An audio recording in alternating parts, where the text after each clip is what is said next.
What is capitalism? The civilization of mankind can be traced to the establishment of property rights. With property rights, individuals could own land, capital, and goods, and then trade or sell them to others. This economic activity is referred to as the market.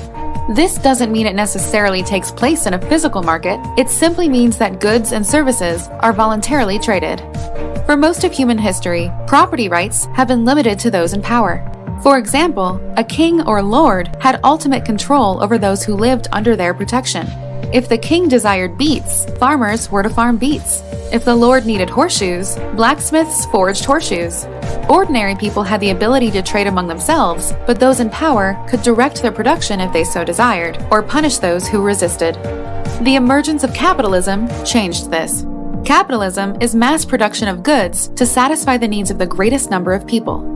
Capitalism was revolutionary by recognizing property rights for all, regardless of background and social standing. Under capitalism, even the most vulnerable in society had an absolute claim to their own labor and property.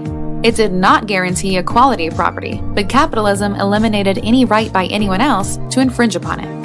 In doing so, capitalism empowered consumers, rather than those in power, to influence what was produced in the economy. This happens via the profit mechanism. If enough people demand a good, and it can be sold for more than it costs to produce, that means the production of that good is profitable. Some of the richest people in the world today have made their money not by appealing to the rich, but by appealing to the masses. Walmart's business model, for example, is geared towards selling goods cheaply to as many people as possible. Critics of capitalism try to condemn it as greed. This is false. Greed and envy are human vices, and they exist in any economic system. What capitalism does is incentivize the production of goods and services that people desire on the market, rather than leaving those decisions to powerful individuals or governments.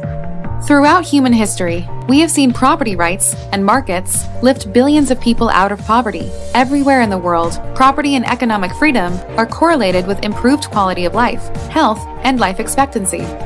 Capitalism is a peaceful system of collaboration between producers and consumers, and functions by the wants and needs of the greatest number of people. The government plays no role in a truly capitalist system. When the government interferes and forces regulations on producers and consumers, it ceases to be a capitalist system. Capitalism is freedom of consumer choice.